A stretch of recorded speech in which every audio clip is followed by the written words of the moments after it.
Stand clear of the closing doors, please.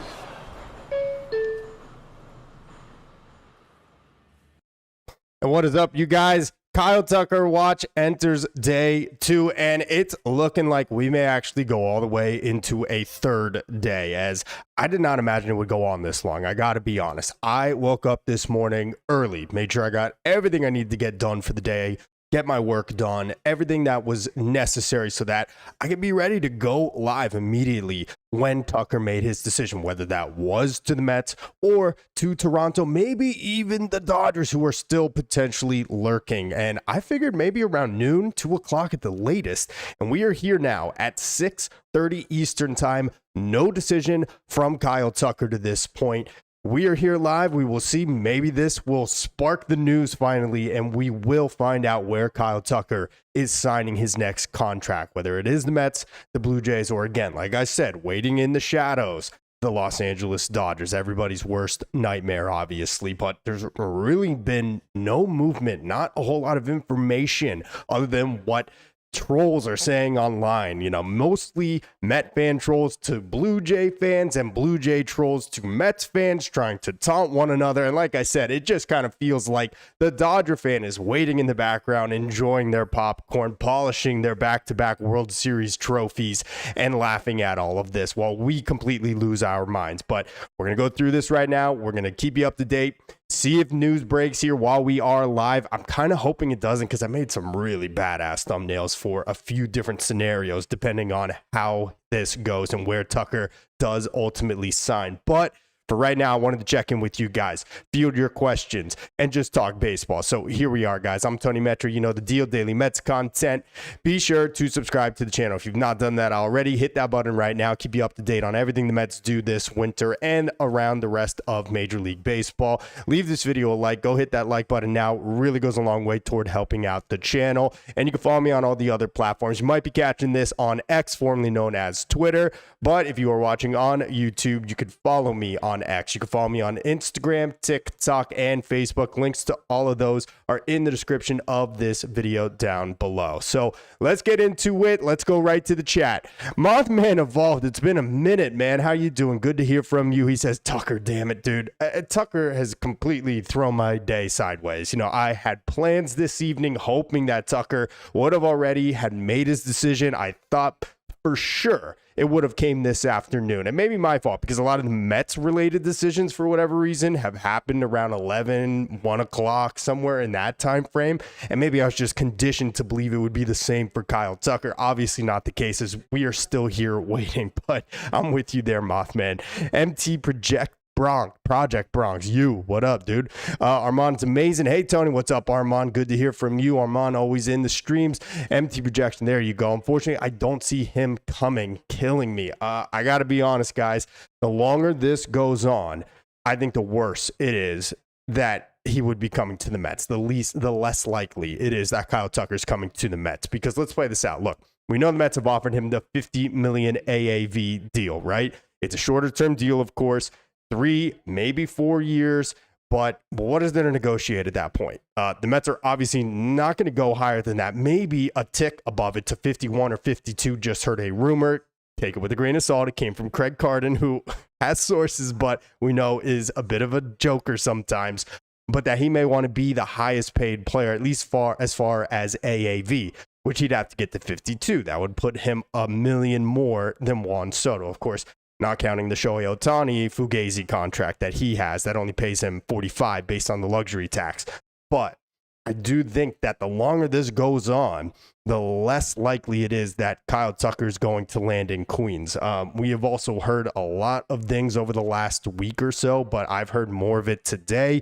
Former teammates saying that he would prefer a smaller destination, not necessarily a big city. And while Toronto is a big city, I think it would be a little less under the magnifying glass to go play in Toronto, despite them coming just a few outs from winning last year's World Series, despite Toronto, of course, being a big city, then coming to, let's be honest, at times what is a circus when you are a member of the New York Mets. And so I am a little fearful that it's taking more time than I would have liked it to have if he was planning to come to the Mets.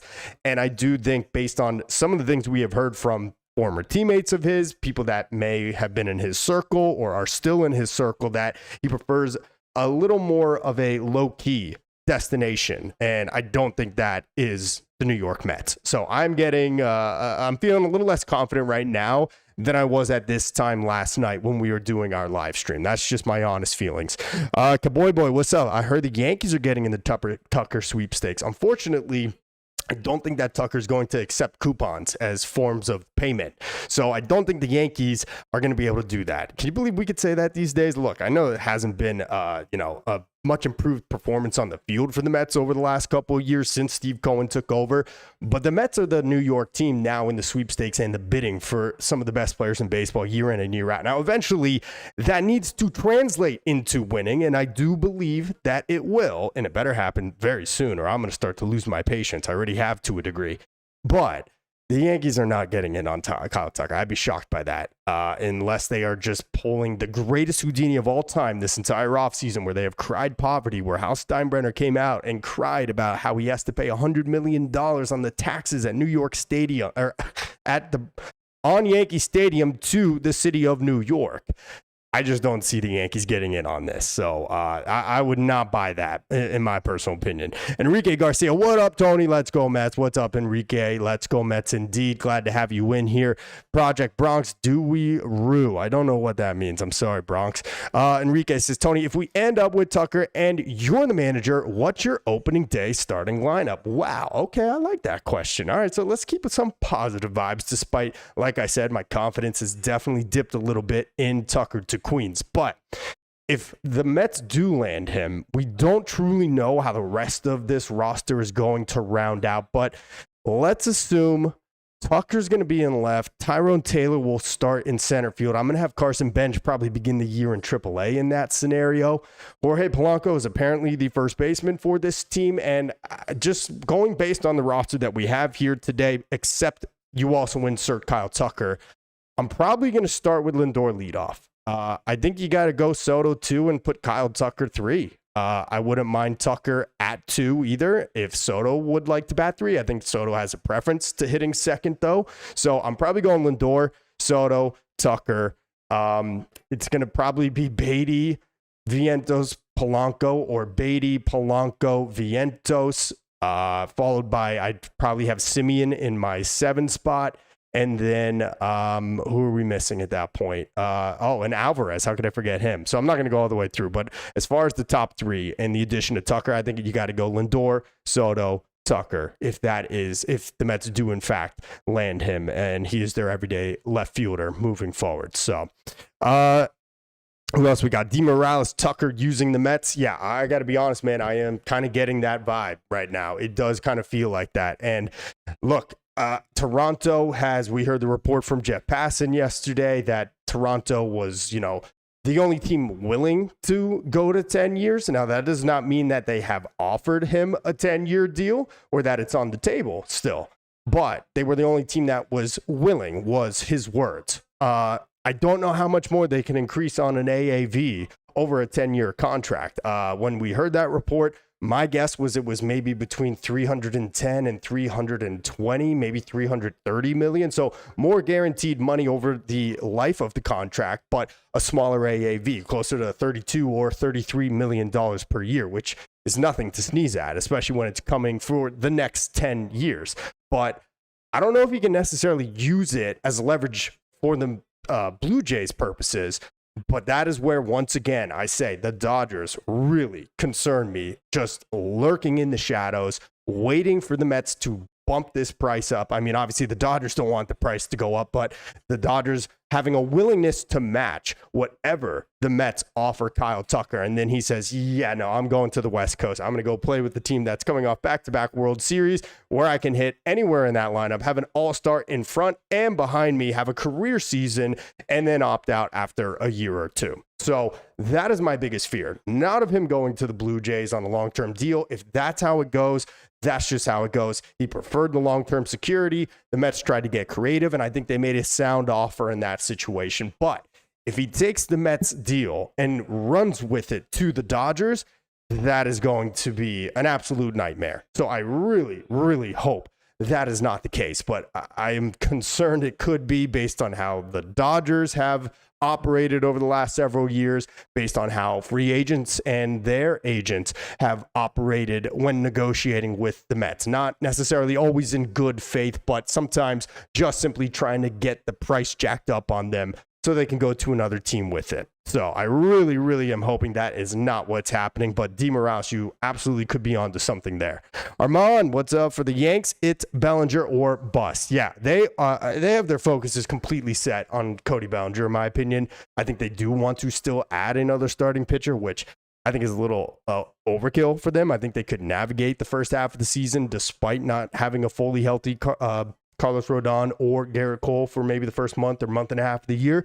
But the Yankees are insistent on adding another pitcher despite getting Ryan Weathers yesterday or the day before that from Miami. So whatever, let them do the thing. But I do think they are hyper focused on re-signing Cody Bellinger. And like I said yesterday, guys, based on how his market sounds, I don't think that there's going to be an avenue where the Mets can get back into that sweepstakes, especially when he is asking for a 7-year deal, which I still don't believe he's going to get, but the Mets don't seem to have a willingness to go even past 4 years for anybody. They're going to 4 for Kyle Tucker because he's 28 and he's a fantastic player, but they're only going to be able to they're only in this dance because they're offering $50 million per season for him. So yeah, I'm fearing that it might be Kyle Tucker or bust for the Mets because it does feel like that window for Cody Bellinger has quietly shut on them over the last week. We just have not heard much about them in relation to Cody Bellinger's market. That could all change. The Mets might find out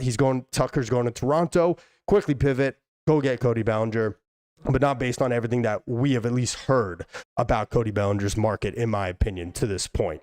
PDG Met. I think the Jays are in the lead. He's getting more from them, or the Dodgers are putting something together. I hear his family prefers the Tampa area for the Jays spring training location. So Kyle Tucker does have his home in Tampa, which is obviously where the Blue Jays have their spring training complex. Maybe a 2.5 hour drive to Port St. Lucie. So look, I wouldn't want to make that drive, but to be fair, you're not necessarily in spring training for all that long. About 2 months in the beginning of the year at most, right? So, look, I'm not a professional baseball player. I obviously never will be, so I can't necessarily put myself in his shoes. I would be going for where I think I'm going to have the best years of my career, whether that's Toronto or with the Mets or obviously potentially with the Dodgers. But that is definitely something that has been in play with Tucker. But and I respect your comment, PDG, and I'm sure that there could be some truth to that, but this is where we are at this point. As I said in the beginning of the stream, we are entering day 2, potentially going into a 3rd day of Kyle Tucker watch.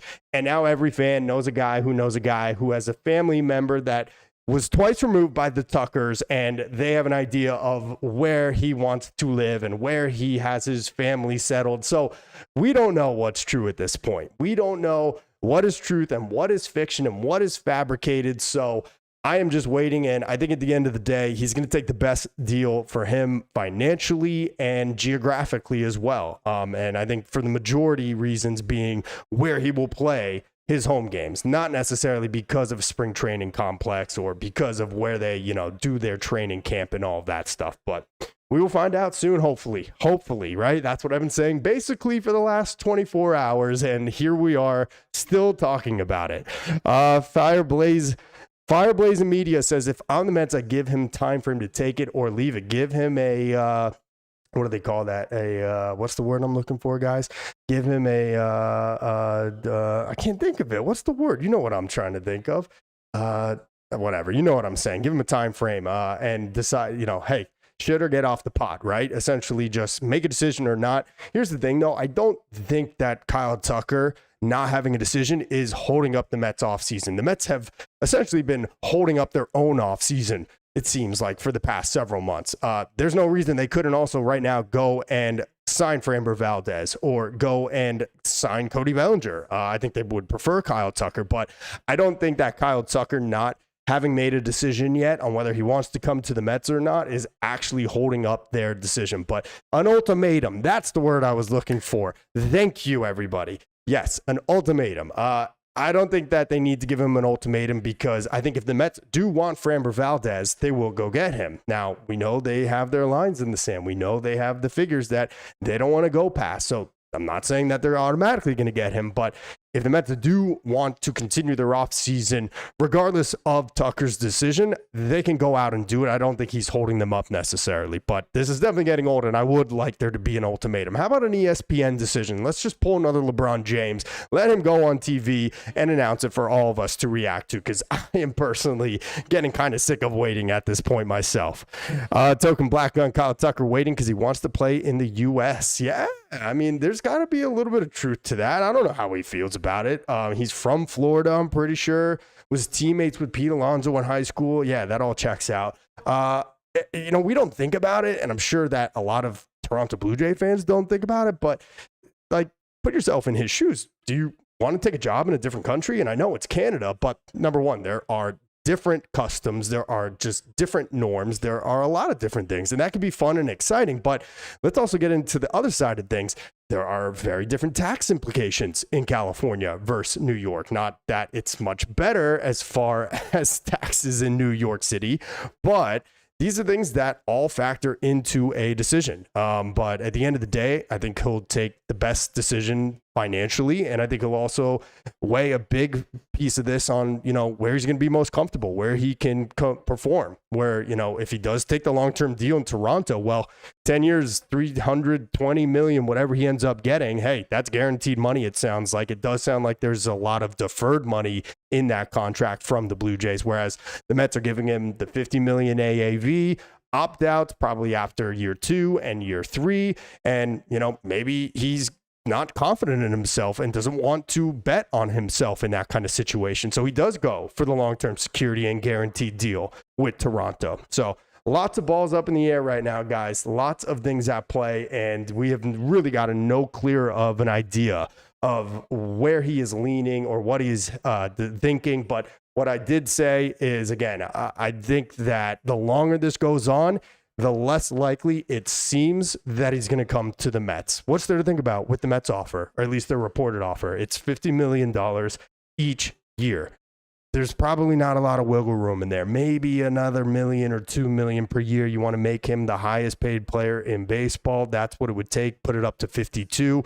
Still ridiculous number for Kyle Tucker. But for 2 years, yeah, you do it. 2 guaranteed seasons, fine. No problem about it. The problem is, what does Kyle Tucker want? The long-term security, where he doesn't have to worry about having a really good year or two in a place he might not be comfortable, or getting a little bit less in terms of money over the 10-year pack with Toronto, if that's what it is, or 9-year, 8-year. But hey, he's going to probably just be able to coast out there and just take it easy. And if he has a bad year, well, he has a bad year. I don't know what Kyle Tucker's personality necessarily is. All right. Yeah. Thank you, everyone. Ultimatum deadline. Yes. Thank you, everybody. Let's see. Cowboy, did you just change your profile picture here in the middle of the stream? Look at you, Cowboy Boy. I wish I knew how to say your name properly. I think I'm doing it. Canadian money exchange to US dollar is brutal. It's not great. Yeah. And the tax implications, like I said, it's like 51%. That's not even accounting for jock tax in that situation. If he does get a bonus in the signing bonus up front, I do believe that does get taxed in Canada, whereas in New York, it would not get taxed, or it would not get taxed under New York taxes, but under your resident taxes, which, of course, he lives in Florida. That's the same situation as Juan Soto last year. They gave him that huge signing bonus up front for his deal with the Mets last year, and he also resides in Florida. So that did not affect him nearly as much. I do believe even if he lives in Florida, Kyle Tucker that is, which we know he does, Tampa area, but signs a deal with Toronto that has a significant signing bonus up front, he still will get taxed on that based on Canadian tax rules. That's what I did in my very, mediocre research, my very modest level of financial intuition, or whatever you want to call it. So that would definitely be something that I would assume they are considering as they're going through all of these potential scenarios. James McCorn, he's not going to announce because everyone's putting it out that it's expected. I don't know. Everything that I have heard for the last 24 hours is that Kyle Tucker is very kind of introverted, that he is not super affable, that he is just not, I wouldn't say standoffish, but maybe just a little aloof, and that he doesn't exactly desire the spotlight. And that's supported by all of these former teammates and people from his circle that have supposedly come out here and said, yeah, he just would rather go to a more low-key place, maybe not necessarily a big city, and that's just who he is. Well, then why would he not want to announce it at a different time, right? I guess that might be it. I don't know. This is just a really hard one to crack when it seemed like all this information we were getting from a fire hose on Wednesday and Tuesday. And now here today, we're all sitting here waiting and crickets. So that could be it, James. That's a good point by you. Let's see. Token Black Guru says it scares superstar players. Yeah, the whole idea of the Canadian money exchange, no doubt about it. And that's why people wonder why it's such a mystery that the Blue Jays have had such a struggle to attract talent despite offering huge sums of money to some of the best players in the game. And I'm not saying Toronto or Canada is a bad place to play, but look, you have a limited shelf life as a professional athlete. And if you go to Canada, you are going to make less money. You are going to come away career earnings significantly lower because of the tax differences between Canada and what is here in the US, even the most highly taxed states such as New York or California. So it's just a fact, and something that these guys have a whole team of people that do the analysis and evaluate and crunch those numbers for them. And at the end of the day, some guys are going to say, doesn't matter. That's where I want to be. That's more guaranteed money. I'm going to pick that spot. So we will see what Kyle Tucker decides here. I'm going to share my screen with you guys here pretty shortly. Again, I kind of hope they don't break the news while we're live here because I got some sick thumbnails for all the different scenarios that might happen, but I would just try to fix them up while we're still going live. So that would be pretty cool. So you'd have to bear with me if that's the case. But look, it's getting late in the evening. Tomorrow is Friday. I can't imagine this going into the weekend. I feel like by Friday at the latest tomorrow afternoon, we should have an answer. But I also thought that we would have an answer this afternoon, 5-6 hours ago, and that has not been the case. So let's see. Token Black Guru, I heard if you make over $1 million in Canadian dollars, you have to pay an extra 15% of taxes. I won't pretend to know all the details of it, but I looked into some of this information, and let's just say you get worked. You do in New York too, don't get me wrong, but the whole idea of having a residence in Florida, that signing bonus is a huge boon for these professional athletes, because in New York, you can sign with a New York team such as the Mets or the Jets, get that signing bonus up front, and it does not get taxed because your residence is in Florida. You're not getting paid for games played, for work done in New York. You're just getting a signing bonus. So that is a huge advantage, in my opinion, at least from the monetary standpoint, that the Mets do still have over Toronto in this potential deal. Don't Trey says, you got S-tier hairline. Thanks, man. I appreciate that, bro. I think S-tier is the best one, right? I hope so, at least. Thank you, bro. Let's see. ZDP bonus is taxed to where you live. Exactly. Thank you, Zeddy, for confirming that I am not an idiot, and I do at least know a little bit about what I'm talking about here. Down by the river. I love that. Living in a van down by the river. What is the best time of year to go to a game, and what do you eat? So I think you're talking about Citi Field. I would say June or May is the best time. You're avoiding the worst of the summer humidity at Citi Field during that time. You probably won't get too much rain. At Citi Field, I mean, gosh, there's literally something to eat new every single time you go. They change the menu a lot, but there's a couple staples. Pat LaFrida steak, obviously, is okay by me. They have got the what do they call them, Cinnabon egg rolls that I tried last year that were bonkers. I got this amazing gyro last year from Citi Field. I try to do something different every time. Obviously, you could get the dog and fries and everything, peanuts, Cracker Jacks, and your traditional ballpark staples, but Wow. I would say go get the Pat LaFrida sandwich, or, of course, one of my other personal favorites, the sausage and peppers from Premium. I mean, come on. You can't beat that, right? Come on. Look at me. My name's Tony after all, right? Let's see. Bobby Baseball. What up, Tony? We really hope to see Tucker for at least 2 years because he probably will want opt-outs. He's definitely going to want opt-outs. There's no doubt about that, guys. He's going to look to get an opt-out in year 2 and after year 3. And I think the Mets had to start the conversation with him as far as having opt-outs. Otherwise, why would he be considering a 4-year deal, even for the outrageous $50 million AAV that they are offering him? So there's definitely going to be opt-outs. Like I said in yesterday's stream, they are not going to allow him to opt out after year 1, because if they do sign him this year, he has the qualifying offer attached to him. The Mets have to forfeit their 2nd and 5th round draft picks. They sacrifice $1 million in international pool money for 2027. They're not going to let him just walk away after 1 year paying him $50 million. So I would imagine there is, in this hypothetical 4-year deal that the Mets are offering, that it's $50 million per season with an opt-out after year 2 and after year 3. And how he performs here, how he enjoys it, I would imagine how is the team looking by those points will all be reasons for why Tucker decides to remain a Met or decides to opt out. So let's see. Armand with a prediction here. Oh, I'm sorry. Joe Saturn. What's up, Joe? Says, do you think the Mets will trade for a starter?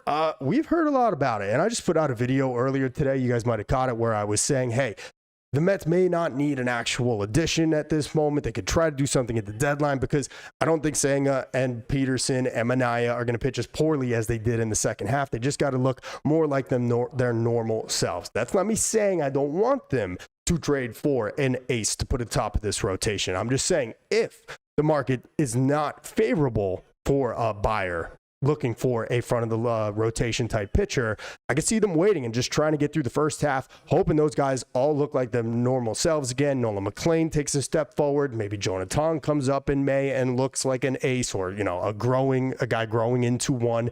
To answer your question directly, though, I think it's all going to depend. I think that Freddie Peralta is their number 1 trade target. It sounds like he's the only quote-unquote ace available on the trade market right now. Milwaukee has made it known. It sounds like he is available. He's hyper affordable as far as his money due, just $8 million before he hits free agency next year. There are also a handful of teams in on him, and the Mets will have to outbid all those teams. Now, I think the Mets are capable of that, but if the Brewers are going to ask for Jonathan, that is a non-starter for me for Freddie Peralta. Just absolutely not. I like Freddie, but not for a 1-year deal where he's closer to a number 2 than I would say an ace, top of the rotation kind of guy. So I think it's going to depend on what's available, but I think the Mets have their hands in a lot of trade talks all around the league, and specifically for starting pitchers, Joe.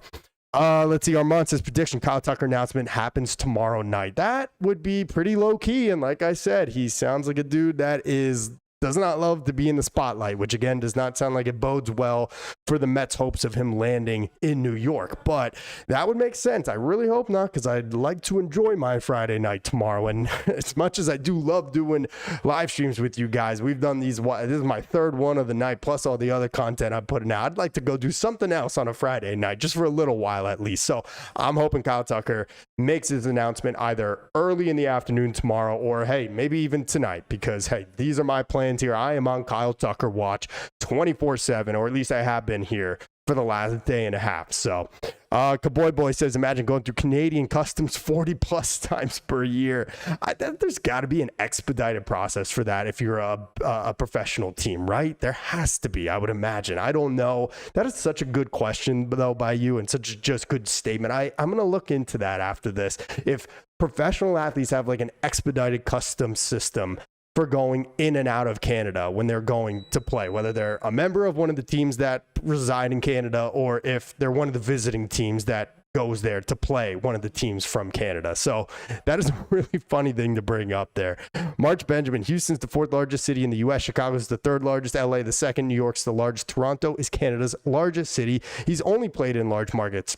100% Mark. And so I think the only thing I'll say is, yes, while Houston is the most populated, let's be fair, guys. Like it's not as much of a ravenous baseball town the way New York is, the way Chicago is with the Cubbies. LA, of course, the Dodgers are always going to do pretty well in attendance because it's full of tourists and fair weather fans, but there's not nearly as much pressure to perform in LA, especially now coming off of back-to-back World Series titles, that there would be to come to the Mets off the colossal epic failure that was 2025, or even in Chicago last year where, hey, he heard it from those fans. He had a really poor second half. He played through a fractured hand and really was lambasted by the Cub fans despite being beloved for the first 3 or 4 months of the year there on the north side of town. So I get it. I agree with you. Hey, he's already played in 2 of the 4 largest cities in the U.S., but there's levels to this, right? I just think it's a little different. And part of that is the Mets' fault for just having such a terrible, terrible end to the 2025 season. Let's see. Perales, what is up? Why did Stearns wait this long to make the offer? Why didn't he do this back at the winter meetings when other teams were busy signing other players? Well, I think this was a case, like I've said before, David Stearns and Steve Cohen have made it known that they have a number, a figure, and a line drawn in the sand on certain players, but they will be opportunistic when the moment arises and presents itself. And I think that Tucker came into this offseason expecting 10 years and $400 million and to have 2 or 3 teams tripping over themselves to give him that deal.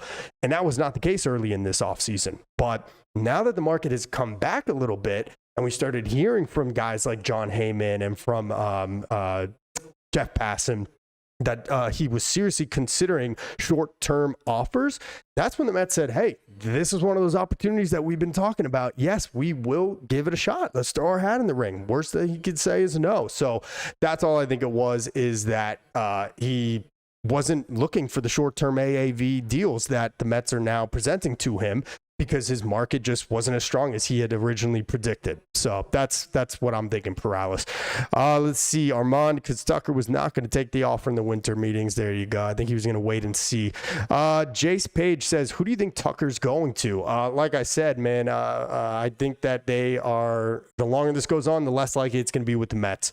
I think if the Blue Jays have a 8 to 10 year offer north of $300 million, that he's going to go to Toronto. I think he can probably blend in a little bit better there than with the Mets. And that's probably where I'm leaning. And then, of course, there's always the Dodgers looming. I would put the Dodgers at 20%. I would put the Mets at 30%. And I would put the Blue Jays at 50%. That's how I would order it right now. Juan B says Steve Cohen just posted something. All right, well, let's check that out real quick. And by the way, JD's third. Thank you so much, JD. Appreciate you with the super chat, $1.99. We'll put that toward Mookie's Bone Fund. Thank you for that, sir. Tony, is your gray natural or highlights? I'm getting a lot of comments on my hair today. It is natural. Yeah, I am naturally gray. Not very fun when you're 19. It obviously wasn't as gray as it is now, but when I was 19, getting little, stray gray hairs, I was very, very self-conscious of it. But you know what? We have turned into a silver fox. No, I'm just kidding. But that's what they say. When you go gray, you get that silver fox look. But no, I am naturally gray. This is not highlights. Trust me. All right, here's what Steve Cohen just said. Steve Cohen, let me know when you see smoke. What could that possibly mean? Let me know when you see smoke. That is interesting. Steve Cohen saying, I don't really even truly know, if I'm being honest with you. Let me know when you see smoke. Is he saying like something is happening and you're waiting now to kind of, oh crap, guys. You know what? I'm sorry. I need to change something on my Twitter profile because I accidentally put this up as a mistake. I'm going to get rid of my Twitter broadcast. I didn't change the name. Let me make sure I have the right title here as well, guys, because I'm going to be very embarrassed if I didn't change the title here on YouTube. What does it say for you guys on the title list? Because I meant it to just say Kyle Tucker Watch. Okay, so we're good on YouTube. I had to get rid of the Twitter one. I actually, in preparation for these streams, I had put Mets sign Kyle Tucker, just to be ready to go live immediately. And unfortunately, if you caught that on Twitter, I apologize. But I'm not in the business of fake news, but that was a mistake by me. So hopefully everyone will forgive me for that one. Okay, I got it. Let me know when you see smoke. I don't know what that means. What do you guys interpret that as? Like, that tells me, like, maybe we're waiting on just some reports to come. And, like, that is an all-time mic drop. If Steve Cohen is preeminently telling us that the Mets are about to sign Kyle Tucker and we're just going to have to wait now on reporters, giving the information out. That would be unbelievable if that is the case. What do you think, guys? JD Stir, where's there smoke, there's fire. That is true. Good point. Chalk Burn, what was the friggin' tweet, Johnny? It's right here, guys. I'm showing it to you on the screen. Look, where there's smoke. When you see smoke, let me know. That could also be the inverse, where he's saying everyone's tweeting at him all the time. Do something, Steve Cohen. You got to get him. This is your guy. And he's saying, well, just when you see smoke, then you'll know. Like, it could be like that too. I don't know. It's hard to interpret what Steve Cohen's trying to say over a tweet, but I don't know. This is interesting. If nothing else, this is making this a lot more entertaining. Tony, is happening right now. Oh boy. Okay. Hold on. Let's see. Look at this. Everybody in on the chat here. All right. Let's see. Anything? I don't know. All right, we just have the let me know when you see smoke. What should I say back in a quote tweet of that, guys? Give me some suggestions. Let's see. Let me know when you see smoke. What should I say in a quote tweet of this? Because I want to know what he means, but I'm going to take the best suggestion here from your guys' comments and quote tweet it. So let me know. Let's see. Anything else that I missed possibly here, guys? Chalk Bunt says, I love that name, by the way. Chalk Bunt. Cheap ass Mets done for the offseason. Not a chance in hell for Tucker. He ain't S anyway. Oh, they might be changing a different tune here pretty soon based on Steve Cohen's latest tweet here. Let's see. Chalk Bunt, great. Not bad enough. Cohen is cheap. He's going to be the Cryptic too. Chalk, give him a chance. Give Steve Cohen a chance to prove us wrong, or prove you wrong at least. I have believed that Steve Cohen will spend if he wants a guy, but let's find out. Black Cat, smoke like when a pope is picked. Oh, okay. It means he's going somewhere else as Subdued Frenzy. I hope you're wrong, Subdued Frenzy. That would greatly upset me. Let's see. Chalk Bunt. Cohen starring in the Cheech and Chong movie Up in Smoke. Oh my gosh. Could you imagine that? Steve Cohen lighting up in a Cheech and Chong sequel. Okay. Black Cat, I just told you what he meant. Where? I didn't see that, Black Cat. Let me see. Smoke like when a pope is picked. Okay. There you go. Gotcha. My bad. Sorry. Armand say, we want the smoke. Okay. I like that, Armand. We want the smoke.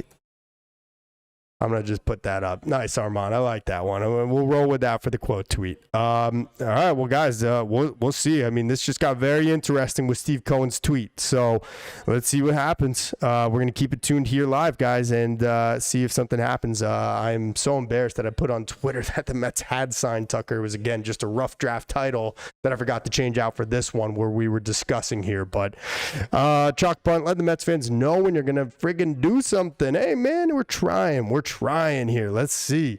Jace Page, I hope Tucker goes to the Mets because they're my second fave team. Who's your favorite team, Jace? I would assume you were a Mets fan, but who is your favorite team? I want to know. Let us know in the comments here. Rich Boy 7414. Cohen phrase probably means that let him know when there is competition. All right. Okay. That would be a good sign, right? That would definitely be good to hear. Oh man, this is just got a whole lot more interesting with Steve Cohen chiming in on Twitter. Let's see what happens here. I am waiting, bated breath here to see if something comes up, but otherwise, guys, there's an open Q&A while we wait here.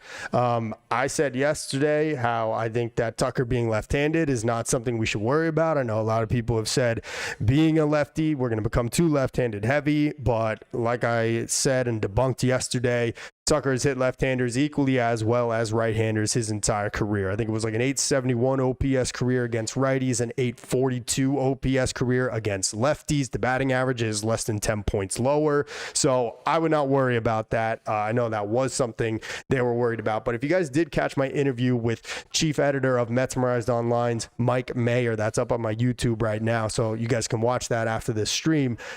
He said, look, even if the Mets do get Tucker, that they still probably need to add a right-handed power bat. He didn't specify any names. I tossed around the idea, hey, maybe a Eugenio Suarez. I know a lot of people here in the streams have been saying, a Eugenio Suarez. So I still don't think he's really a fit, but he could become one if Mark Vientos were to get shipped out in a potential trade. But DH blah blah Tucker to the Dodgers, that would absolutely kill me. I really hope not. Chalk Bun, is today deadline for Tucker? No, today is not a deadline by any means. It just felt like it was coming to a head yesterday at this time, 24 hours ago, and the assumption was it was going to be today because we had heard later in the evening that the Mets would have to wait until Thursday, aka right now, to get a decision from Tucker, and now it's sounding like might even get pushed to Friday. So a lot of us just kind of were operating under the assumption that we would have an answer right now here today on where Kyle Tucker was going to sign. But let's see, Jace Page, a San Fran fan. Okay, I don't have any bad blood or beef with the Giants. I actually, being a staunch Dodger hater myself, have always appreciated the Giants anytime you can take care of those dirty Dodgers. So appreciated you guys winning those 3 World Series in the even years of the early 2010s and sticking it in the Dodgers fans' face. Fortunately, now they got their back-to-back. I don't count 2020 for them. Nobody does, let's be honest, not even their own fans. But no, that's cool, man. I appreciate you tuning in. Good luck to your Giants this year. Glenn C says, do you think it's going to come down to the tax you would have to pay in New York? We covered it before. The taxes in Toronto, or at least in Canada overall, are actually way more penalizing than they are in New York. He also doesn't get the advantage of doing a signing bonus where he wouldn't be taxed on that if he were to sign with a team, say, like the Mets, because his residence is in Florida. He would get taxed on that if he were to get a signing bonus from signing with the Blue Jays in Canada. So I actually think he has a more advantageous position tax-wise signing with a New York team, which is crazy to believe. But yeah, that actually does seem to be how the numbers work out versus signing with a team in Canada. Jay Martari says, he said, let me know when you see smoke because he knows he's going somewhere else and he expects Mets fans to riot. Could you imagine? It's like a magician throwing the smoke and just disappearing, getting out of Dodge, right? That would be bad, Matari. Lugo X MVP. People always say that we only have Soto and Beatty as lefties.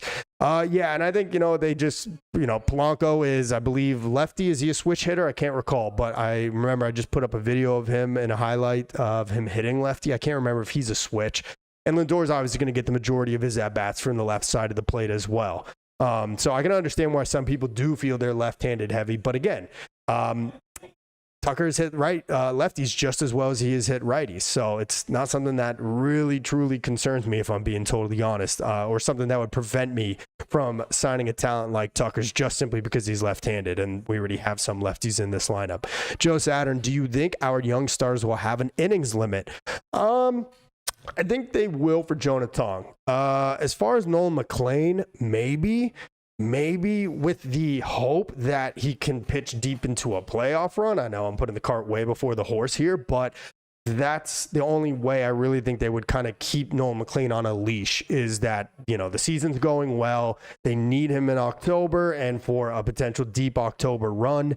That's kind of the only way. But as far as Jonah Tong, I do think he starts the year in AAA. And so I see him being more likely to have an innings limit, which maybe, doesn't affect him on the big league mound as much, because maybe he's just getting pulled in his AAA starts in the 5th inning, or maybe only going 6 innings maximum in his time with Syracuse. So not something I'm super worried about. I just want them to pitch well at this point. Cowboy Boy says maybe Luis Robert Jr. for right-handed bat and center fielder for the Mets. Yeah. Mark Vientos, it's not going to be a straight up trade, but I can see how Mark Vientos might appeal to the White Sox despite them signing Murakami. But I do think that he could be something that would interest the White Sox, and maybe the most that they would get in return for Luis Robert Jr., who's got just 1 year of control with $20 million due to him this upcoming season. So, yeah, we have heard all about Luis Robert Jr. going back to this previous year's trade deadline. So, would not be surprised to see the Mets in on him and to see Luis Robert Jr. dealt somewhere at some point before spring training really gets underway here in about a month and a half or so. Two Cats, Tuck time. I like that. Jace became a Giants fan 2 years ago, so I didn't see the early 2010s. Didn't start watching baseball till same time either. All right, man. Well, cool. Good for you. And like I said, no ill will for me toward the Giants whatsoever. You guys were home to my boy Wilmer Flores, all of our boy here, all of ours boy. You know what I'm trying to say. Mets fans love Wilmer Flores, so no hard feelings toward the Giants whatsoever. I appreciate you tuning in, Jace. Armand's amazing. How about Mets call up JT Realmuto, ask if he'd play first? Has he played 51 games with 27 starts? Then Polanco and Vientos DH unless Vientos is traded. I don't think it's a terrible idea. I don't. I had said this to you earlier, Armand, in a DM. I just kind of feel like that Philly group of players hates the Mets. They have got their butts beat at Citi Field for countless years. JT Realmuto even more so, coming from his time with the Marlins. I don't think he has a very favorable impression of the Mets. And I remember back when he was the big free agent catcher available and the Mets ended up picking James McCann instead, that part of the reason he chose Philly was, again, kind of similar to this Tucker situation potentially. It was a little more low-key, that he wasn't really too enthusiastic about the bright, big lights of New York. So I don't know if that has changed now that he's kind of at the twilight of his career, but inserting the actual player just based on numbers and based on his positional, versatility, if you want to call it that. Yeah, I think that's a good idea. JT playing some first, maybe even filling in a little bit of catcher and DH for this Mets team gives him a little bit of pop from the right side too, if there's a whole lot left in there for him. Guys, be sure to like this video, hit that subscribe button if you're not already. We're doing really great. You guys have been awesome about that. Trying to get to the goal of 6K by opening day. We got about 2 months left to do that. So thank you so much. Share this with a Mets fan in your life. Share this with a baseball fan in your life. Jace is in here. He's a Giants fan, not even a Mets fan, but he's tuned in. We talk all things baseball here. So share this with a baseball or Mets fan in your life. And like I said, hit the subscribe button and go smash that like button as well right now. There's a huge, huge help to the channel. So thank you very much for doing that, guys. Again, we are watching for Kyle Tucker watch. It is going into potentially day 3. We just got this tweet from Steve Cohen. Let me know when you see smoke. So I don't know what that means exactly, but it has got Mets fans on Twitter and social media riled up. So let's see what happens. We're going to keep it tuned here as long as we can. Hopefully we do get a final answer from Kyle Tucker here tonight while we are live streaming. But guys, open forum. I want to hear from you. You got any questions? You got any thoughts? Let me know in the chat. And speaking of the chat, let me go back to it. Subdued Frenzy. I refuse to get my hopes up. It has taken this long to decide he's probably bound for Toronto. I said it yesterday and the day before that. Feels a lot like the Trevor Bauer situation from 2021, doesn't it? When he was deciding between the Mets and the Dodgers, and it just kept going on, and we were waiting with bated breath on pins and needles. Where's he gonna go? He drops that thing on his website of him in Mets gear, and then he flips his decision, decides to go to the Dodgers anyway. It does feel like that. So, I mean, my hopes are still not like over the moon. I am not penciling him into the lineup by any means. But I do hope that they get him at this point. I really do. I think it transforms this lineup. I think it completely changes the perception and the narrative of this offseason so far for the Mets, where we have lost so many important pieces, so many homegrown players. And I think it puts them back on a path to being one of the top 5 teams, top 4 even, in the National League. No doubt about it. So I'm hoping that they get it done. But I'm with you there. I do feel the longer it goes on, the less likely to me it feels like he's coming to Queens. But let's hope we're wrong about that there. Ert Vibes, Fire Stearns. LOL. Well, what if he lands Tucker? Do you change your tune then? Come on. Give it a little bit of time. I know we've been waiting a long time. Thank you, Armand. Yes, Jorge Polanco is a switch hitter. Okay, good. Let's see. Who else are we missing here? JDS third. The longer this goes, the more the Dodgers have a shot. If he wanted just money, he'd go with the Mets or the years, Toronto. If he wants to win, it's the Dodgers. And again, guys, I've said it. If he doesn't like being the focal point or center of attention, then LA is the perfect place to go. They have won back-to-back World Series. They are bringing back the entire same roster as last year. He would hit anywhere in that lineup, have an all-star surrounded around him, front and back. That would be the best destination based on the characteristics that have been used to describe Kyle Tucker, at least here in the media over the last 48 hours. So it's a possibility, and it is my worst possible fear. And like I've said before, if they do end up landing him in LA, don't even bother playing the season. Just give them the trophy, because that would be absolutely ridiculous if they also add Kyle Tucker now. All right, who else am I missing here in the chat? Two Cats, what up? True Mets Talk says, get it done. What up, True Mets Talk? Appreciate you tuning in. Two Cats says, the Dodgers never used to bother me. Back then, it was more teams like the Cardinals and Giants, actually, and now it has switched. More Atlanta, Dodgers, and Phillies, since they're better now. It's always going to be the team you're in the most chief competition with to make the playoffs. You guys know I spent a lot of my childhood living in Los Angeles, frequenting Chavez Ravine, so I do not have a good opinion of Dodger fans. And they will always in perpetuity be my least favorite team in all professional sports. But the Phillies, Braves, they're right up there with them, no doubt about it. I definitely enjoy drinking Yankee fan tears as well, despite, hey, I will admit I had to root for them in the 2024 World Series. That was awful. That whole 24 World Series was just absolute just crusher for me. But I'm with you, man. I know what you're saying, Two Cats. We have got seemingly a lot of rivals as Mets fans. Maybe we create them ourselves. I don't know. Mark Benjamin, not a big fan, but Christian Walker. We talked about him yesterday. I said, look, 34 years old, coming off a really weird year in Houston, really bad first half. Finished the year with 26 bombs, but his defensive numbers took a slip at first base. And again, the age, he's due $20 million each of the next 2 years. Even if you're getting him for really on the cheap as far as the prospect return going back to Houston, I just don't think he makes a lot of sense. It sounds like Jorge Polanco is the first baseman, guys. I know we don't want to believe that, but that is just what it sounds like. You even heard actually in the interview that I did with Mike Mayer last night that I posted here this morning that Ryan Clifford would be the first guy that gets the call if the Mets are in need of someone to play first base. They think he could be MLB ready soon. He's got big league power. So Ryan Clifford might be ready to step into that role sooner than we actually believe. So highly recommend going and watching that video. Let's see, Mark. No, I'm sorry, you got you, Mark. My GSD, hey, you got German Shepherd. Nice. I can't see the profile picture that well, but I got a German Shepherd running around here too, named Mookie. Mets need a big bat. Big right-handed bat. Why not Bo Bichette at first and Belly in the outfield? Bo Bichette, I think, is looking for a $300 million deal over 10 years. The Mets do not want to give him that. And frankly, it doesn't sound like many teams want to. I mean, even his own team, the Blue Jays, who have now essentially pivoted all of their attention and focus to Kyle Tucker. So if his own team thinks that he's priced himself out, and the Phillies are the only team that seem to be in his market right now, I mean, I can't see the Mets getting involved on him.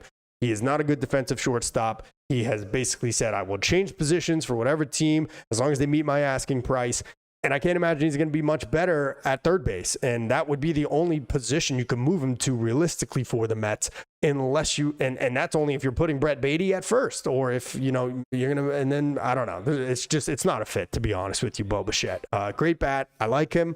He's just not a fit for the Mets as they're currently constructed. And honestly, I think he's going to get overpaid, in my opinion. Let's see. Jace Page says, did you hear about Luis Hernandez going to San Francisco? I did not, Jace. I'm sorry, I did not keep tabs on the Giants news this afternoon. I was super hyper-focused on what's going on with Kyle Tucker here. But I don't know. I'll be honest. I'm not even sure I know Luis Hernandez, if I'm being totally honest with you there. But good. Hopefully he's going to perform well for you guys. Two Cats. Also, Dodgers have purchased the Anaheim Angels, which now go by Dodgers B. They will face off with each other every season and are now in a division with the Marlins, A's, and Pirates. Yeah, sounds like the Dodgers. Some type of cheap move that they would pull, right? No doubt about it. I wouldn't put it past them, Two Cats. Let's see. Two Cats. If the Dodger fans knew how to read, they'd be quite mad if we were talking about them. Two Cats. took the words right out of my mouth. I am completely in lockstep here with you. JDS third, be back soon. Keep the stove hot. All right, yeah, we got it. We got it. It's like the Jiffy Pop over the stove. You got to shake it the whole time, but then it starts going. All right, hold on. Give me a second here, guys. Of course, we had an alarm go off on our phone, and now we got to fix that. Hopefully, we're good, and we're back on the stream here. Yeah, look, okay, look at us, huh? How about that? Who's better than us? Nobody. All right, let's see. Armando Mays and Luis Hernandez was the #1 ranked international free agent prospect with the Giants. He signed for $5 million. Okay, look at you. Hey, congrats to the Giants. I may be 40 by the time that guy debuts. It could be 8-9 years, but that's the same with who the Mets just signed today in Wandy Esigian. So, hey, that is really exciting, though. I'm not trying to diss it at all. That is exciting. Top international free agent. By a lot of accounts, Wandy Esigian was in the top 2, top 3 area. Some think he could have been #1, but that is really exciting about Luis Hernandez there for your Giants. So congratulations to you, Jace. And hopefully, yeah, he's going to come up and perform for you guys at some point. Guys, again, leave this video a like. We're just waiting here, hoping that something's going to go down. Jeez, this is so cryptic from Steve Cohen. Let me know when you see smoke. 1.6K retweets, 4,000 favorites or likes, and over 1,000 replies to Steve Cohen's tweet. Let me know when you see the smoke. I'm dumbfounded. I really don't know what to make of it, guys. Maybe we're going to start getting reports here soon. Maybe the Mets have made an agreement, and that is Steve Cohen's way of beating the rest of the media to breaking this news. I don't know. We will see. This is really, really interesting now with this tweet up from Steve Cohen. Richard says, Vientos, Beatty, Alvarez, 4, 5, 6, middle of the order. Take that, Philly and Atlanta. I don't know. That sounds a little tongue-in-cheek to me. I feel like you're being a little sarcastic. Look, they got to step into their own, no doubt about it. The Mets are hoping Carson Bench will be a, performer, viable big league option at some point this year. And hopefully you do get what Beatty did in the second half over this whole season. Hopefully Vientos, if he's still on the roster, turns back to his 2024 form. Hopefully Francisco Alvarez looks the way he did at the plate after coming back from his minor league rehab assignment, despite all the various hand injuries that he suffered throughout the year. So it's a lot of ifs, ands, and buts, and I don't like that, but it's kind of a part of every team's plan unless you're named the Dodgers, to be fair. So yeah, we will see. But all right, let's see. I'm going to just stay here. Let's see if anything happens. If you guys are into Applebee's, this is your place for the OM cheeseburger. Look at that bad boy. Oh my God, an open face patty melt with cheese. Oh my God, what will they do next? This is unbelievable. Oh my God, I might have to make a DoorDash order after this. This is so infuriating, guys. I wish we knew.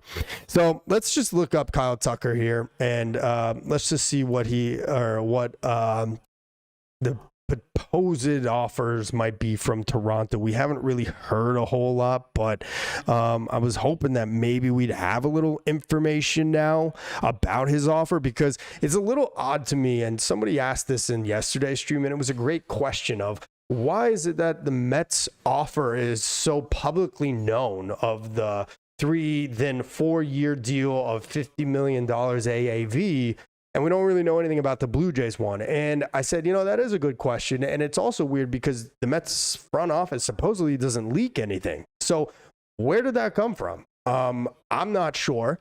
And I'm also really curious why we haven't heard anything about the Blue Jays offer.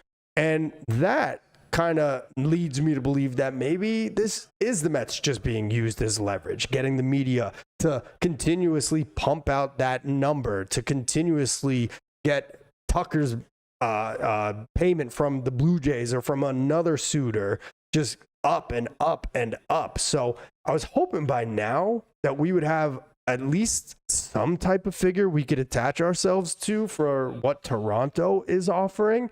But really, there's been nothing. We heard from Jeff Passan that the Blue Jays were one of the only teams that was willing to go to 10 years. That doesn't mean they offered 10 years or that it was ever on the table, but that they were willing to. So a lot of Blue Jay fans took that and ran with it, decided that the Blue Jays must have offered him a 10-year deal. They're the only ones that were willing to. That doesn't sound to be the case at this point. there's nothing from Jeff Passan except about Willie Castro signing a 2-year deal with the Rockies. So good for Willie Castro and the Rockies, but not exactly what we care too much about. But other than that, yeah, look, we just haven't really gotten a firm idea or framework on what Toronto is doing. And Jeff Passan doesn't really tweet willy-nilly and give out thoughts or opinions without there being true, material information attached to it. John Heyman, not to say he does that in a bad way, but he does usually put out feelers and thoughts and things he's hearing, and sometimes we'll even attach figures to it. So let's take a look, see if John Heyman has said anything. But really, his last tweet regarding Kyle Tucker. Folks involved say a deal for number 1 free agent Kyle Tucker could come as soon as today. Now, of course, this was posted yesterday this was posted 16 hours ago. So very early this morning at 6:30 this morning. Ex-teammates guess he'd prefer Toronto over an even bigger market and like spring near Tampa. Mets offered $50 million a year deal. Dodgers are used to winning. Anyone else is a major upset. That was 16 hours ago at 6:30 this morning. We have no idea at this point. Like I have said here many times so far in this stream, we're about an hour in now, by the way. So thank you everybody for tuning in. Hit that subscribe button if you're not already. Leave this video a like so you can stay up to date on all the Mets latest news this winter and everything else around the league. Go do those things right now. Really appreciate you guys. There's just no update at this point. But like I have said, it sounds like Tucker is a little bit of, I don't want to say a recluse, because that kind of has a negative connotation to it, but a little more introverted, a little more, aloof also kind of has a negative attachment to it, but doesn't necessarily love being in the spotlight, doesn't necessarily love being the center of attention. And obviously, in New York, you are that. And honestly, I think even more so the Mets than with the Yankees. And that's not me saying that the Mets are a better team than the Yankees or the more popular team in New York, but really because of the Mets' own shortcomings last year, coming off of such an absolutely historic and epic collapse in 2025. All of the clubhouse drama, all of the homegrown and long-tenured Mets departing this year. It feels like there has never been more pressure on the Mets to win than right now this year in 2026 and moving forward. That does not sound like a place that Kyle Tucker, at least according to this tweet from John Heyman, is a place that he would thrive in. So I'm just reading the tea leaves here. I'm not saying it's not happening. I'm not saying he couldn't come to the Mets and be an absolute stud, or that the Mets are not going to start winning again. But that is a lot of pressure. There's a lot of straw on this camel's back already. And I don't think it would take much more than a Kyle Tucker-sized straw to just make it absolutely collapse and die in the desert, if you know what I mean. All right, let me go to the chat. Let's see. Sal Capello, what is up, my guy? Good to see you, dude. Smoke coming soon. We will see. Hopefully, man, we are waiting. This is your place to be tuned in when the announcement does finally come. Hopefully by tonight. I don't know how much longer I can go. I'm going to try, guys. You can hear my voice. I'm still getting over this cold. So hopefully soon. Jay says, do you think there's any other teams Tucker could go to besides LA, the Mets, or Toronto? I mean, it's always possible, obviously. But even this tweet from John Heyman saying that anybody but those 3 teams would be, quote, a major upset. So I don't think so. We saw a comment earlier from one of the viewers here that the Yankees were supposedly getting in on the sweepstakes. I don't believe that to be the case. They have been penny pinching and clutching their pearls the entire winter. So I don't think the Yankees are a team to do that. The Red Sox have finally spent by acquiring Ranger Suarez. He's the only free agent they have spent any money on this offseason. I don't think they're doing anything else. They already have a logjam of outfielders as it is anyway. The Giants have always been a team that has been trying to go out and spend big money on big names. So, Chase, your Giants actually, I'm surprised that they have not been in this. I don't know what their current outfield mix looks like, but I am a little surprised that San Francisco has not necessarily been more involved in Kyle Tucker's market so far this offseason. But I really do think it'd be a surprise if it's not one of these 3 teams, the Mets, the Blue Jays, or the Dodgers. Christopher, how many draft picks will Toronto have left if they sign Tucker? I don't remember exactly how many rounds the MLB draft goes to now. Is it 15, 20, maybe 30? I don't know. I don't know. He used to go into the 60s or something. Like Mike Piazza was like a 62nd round draft pick or something, right? But I can tell you, they've already given up their second and their fifth. They've already lost $1 million in international pool money for next year. And if they sign Kyle Tucker, and this is the same case for the Dodgers, they will also lose their fourth and sixth round. I'm sorry, third and sixth, first, second, fourth and sixth, I believe it is. So they will lose 4 of their top 6 picks in this upcoming draft. So how many that would leave them with, I'm not exactly sure, but obviously they are losing some important early rounders. I don't get too hung up on it, guys. I'm going to be honest. I don't want to be doing that every year if I'm a big league team, but how many guys get drafted rounds 2, 7, 12, 40, 30, and become Hall of Famers, right? Jacob deGrom was mostly scouted as a shortstop or entered as a shortstop at Stetson before becoming one of the best pitchers of our generation, right?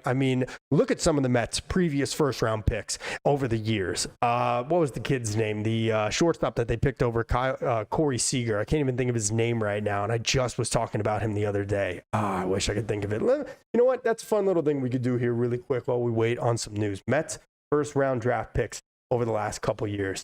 Because I'll tell you what, more of them have not hit than have become impactful everyday players over the last couple of years. Let's see. I think this will be a good way for us to take a look at it. But the whole point and the reason I am pointing this out is because they more often than not do not pan out, and it is very easy to find talent all throughout the baseball draft. It's not like the NBA. It is not like the NFL or the NHL. These guys are going to go through years of time in the minor leagues, and sometimes they even outright change positions. Sometimes they might even switch from a pitcher to a position player or vice versa. So I don't get too hung up on losing a first or a third or a fourth round draft pick in Major League Baseball. Again, wouldn't do it every year, but it's not something that's going to prevent me from trying to make my team better in the immediate, because the hope is one day, maybe 5, 6, 7 years from now, that first round, third round draft pick may turn into Kyle Tucker. 5 years from now, maybe he'll turn into him. Probably won't. Probably might even be longer than 5 years. So I don't get too worried about the whole draft picks. All right, so we'll go to 2010. Matt Harvey, obviously tremendous, for the unfortunately shooting star that he was, and it didn't last very long. He burnt out, but Matt Harvey was looking like an absolute steal. Not a steal, but a great first-round draft pick. Brandon Nimmo, I would say he was a great first-round draft pick, was one of the, more underrated outfielders during his tenure with the Mets, no doubt about it. Gavin Cecchini is the name I was trying to think of. Mets selected Gavin Cecchini in the first round of the 2012 draft ahead of Corey Seager by a couple of picks. You guys remember Gavin Cecchini? I don't think many Mets fans do. I do, because it haunts me. Dom Smith, speaking of your Giants, Jace. Yeah, Dom Smith, how did that work out? Not very well for the Mets. No, definitely not. Had a good season in 2020, decent in 2019 other than the injuries, and he was not a Met very much longer after that. Michael Conforto had the great come up in 2015. 2016, the injuries, was never the same, really, seemingly, constantly having the shoulder issues. He coasted his way to a World Series with the Dodgers this past year, but my goodness, they couldn't wait to get rid of him. Justin Dunn was sent in the trade to Seattle to acquire, Edwin Diaz and Robinson Cano back in 2019. He never really did anything with the Mariners during his time in the minor leagues. And Anthony Kay, who I believe just returned from pitching, either it was in Japan or Korea, and signed a deal with a major league team. I can't recall who. He pitched pretty well overseas, but who knows if he's actually going to pitch well at a big league level now. My whole point is the dude had to go to one of the teams in Asia to resurrect his career. And now we'll see if maybe he's put it all together. The point is, you don't let signing one of these guys prevent you from getting the draft pick compensation prevent you from signing one of these guys if you feel they can fit an immediate need. And again, you don't do it every year. Otherwise, you're going to have a barren farm system. But the Mets have been good about avoiding players with qualifying offers. They did recoup one because they extended it to Edwin Diaz. So they are going to get one from the Dodgers at least. And so I think they're in a good position if they do want to go and sign Tucker, that it won't be too harmful to their draft. All right, we got 148 people here in the chat. Thank you, everybody, for tuning in. Like I've said, this is your place for daily Mets content. Everything they do all winter long, I'll keep you up to date. Go hit that subscribe button right now. Trying to get to 6K subscribers by opening day. That's the new goal. Thank you so much for getting me to 4K before the end of 2025. You guys are awesome. Great way to do that is to also hit like on this video if you're enjoying this baseball content as we wait on Kyle Tucker's decision. Is it going to be the Mets? Is it going to be the Blue Jays? Are the Dodgers going to pull out the rug out from all of us? We're here to talk about it. Thank you so much, guys. Let's go back to the chat here. Jimmy James C, what is up? I see you. I'm going to get to you in a minute here. Christopher's in the house. We got Jace. We got Richard. All right. Let's see. Christopher. Let's see. How many draft picks will Toronto have left? I'm sorry. I already got to you there, Christopher. Sal Capello. Craig Carton said Tucker will sign with the Mets. He's got some connections. Stay tuned. All right. So, look, I love Craig Carton. I know he is not loved by everybody. I think he's hilarious. I don't care what anyone says. He said he was signing by 6:05 because that's what time Craig leaves the show every day, because he leaves early and leaves CMAC to finish the show for the last 15 or 20 minutes. He was saying that, but I don't think, yes, I believe he has connections. I think he just said it to say it because it was funny, but because he leaves the show at 6:05 every day. All right, so I'm not taking what he said very seriously, although I am a big Craig Carton fan. So we'll stay tuned, though. Who knows? He's obviously going to take credit if it ends up happening, because that's Craigie.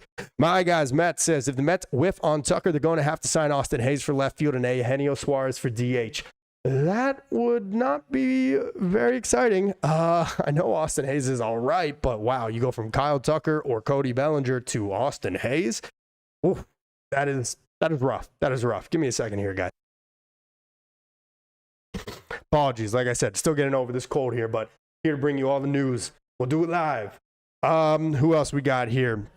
Jace Page. Bro, if Tucker goes to LA, there will be no need to sign anyone forever for years to come. We'll be sad. They have so many good players. I mean, I said it. Don't even bother investing another dollar in the Mets this year because they have no chance. And I know that's kind of like a quitter mentality, but it's the truth. And I'd rather them try to do their best to maybe get under the luxury tax and hope that this farm system coming up is actually going to take big strides in 2026. And then maybe you go spend next year. But it's not a great free agent market position player-wise for the next 2 years. Next year, some pretty good starting pitchers on the market. The Mets will probably have their focus and their hands full on that in 2027 after the CBA and negotiations and who knows, maybe lockout. But if the Dodgers sign Tucker, forget it, man. I'm going to be so disappointed. Let's see. The Yankees should be one of the richest teams. Yeah, you would think. Everyone wearing a Yankees hat all over Europe, right? Jimmy James C. Stearns needs to play Dodgers prevention and land this deal already. I said that in a video about a week ago, Jimmy. If not more than anything, just to block the Dodgers from getting him, it needs to happen. But look, I would never say go make a bad deal for yourself just to prevent the Dodgers from getting him. But at the same time, like, look, if they get him, why even bother playing the games?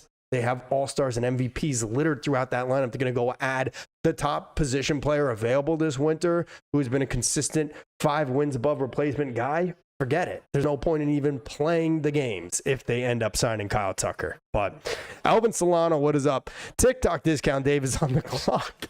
You can always count on Alvin Solano to bring the heat as far as David Stern's nicknames, and he's always coming up with a new one. I got to give you credit for that, Alvin. Really, really impressive job. You are a creative one. Alvin, always coming in hot. Thank you, Alvin. Sal Gabel, the draft is 40 rounds now? Okay, yeah, I didn't know. I know it used to be like 60 or even more, and they changed it over the last 5-6 years or something like that, but okay. 40 rounds is the new draft. Okay, now Jace is telling me it's 20. I don't know. Someone figure it out for me while I'm doing this.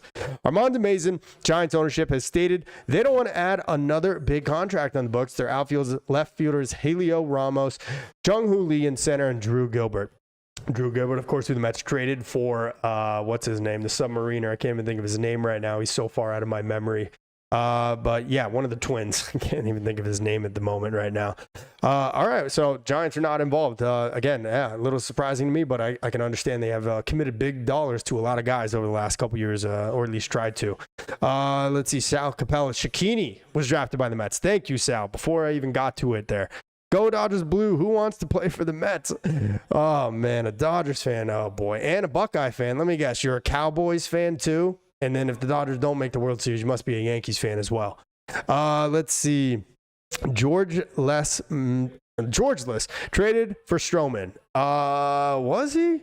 Anthony K was. That's correct. Very good call by you, George. Very good call. That is a great poll. Yes, Anthony K was traded to Toronto. I think he pitched for a little while with the Blue Jays, but did not fare well, and I do believe then went overseas. Great call by you there, George. Let's see. Earth Vibes, breaking news, Stern signs Vogelbach. Oh, my God. He is the hitting coach for the Brewers now, but yeah, no, Vogelbach is not going to be returning to the Mets, fortunately. At some point, I am going to have to go and give this dog Mookie some water. So if you guys have not met Mookie, he's a big old 100-pound German Shepherd, of course, named after Mookie Wilson. There he is on cue. You might have just heard him bark. So we may have to take a quick break, and it's going to be a few seconds. That's really it, just so I can put some water in his bowl. So give me a second here to get through this part of the chat here. Deb Frieda saying, let's go Mets, LFGM. Ron Tavares, Steve Cohen tweet. Yep. Well, again, guys, there's really been no clarity on it, but I'm now getting a little more excited. I said earlier, I thought the Mets were at 30% of getting Tucker at this point. Now I might be leaning closer to 35, maybe even 40% after that Steve Cohen tweet. You would think if the Mets weren't going to land Tucker the way the Met fan has worked themselves into hysteria, myself included, over the last 24 hours over this Tucker news, that he would try to do his best to get out of Dodge and out of the way. Instead, he's at the forefront tweeting, let me know when you see smoke. So there might be something to that. I don't know. Jody says, Tony in chat, what's up? How you doing, Jody? Good to have you in here. Thanks for tuning in. Really appreciate it. Hope you're having a great week and getting ready for the weekend. Ronald Tavares, I got you, Ronald. Sid Bullet, Rogers, thank you. Tyler Rogers, I tried to put him out of my memory. He was all right, guys. I think he was a little overrated, to be honest with you. Soft contact merchant. Had a lot of BABIP going against him, but it is what it is. He was definitely better than what we got out of Ryan Helsley or out of Gregory Soto, so I got to give him that. Not a high bar, but Armand's amazing. Gilbert was traded for Tyler Rogers, correct. Barry Federovich says Dodger fans are the new Yankee fans. Yeah, except I think a little worse, honestly, because at least Yankee fans can, hold their own in a baseball conversation. I can't say the same about Dodger fans. Jody Puppy Break. Yes, Mookie's definitely in need of some attention and water. So I'm going to keep it live here. Don't think I'm going anywhere. But I am going to put some water in his bowl, and hopefully that'll satisfy him for at least a little bit longer while we continue our Tucker watch. Joseph Estevez, I think he wanted $5,250 for a final offer.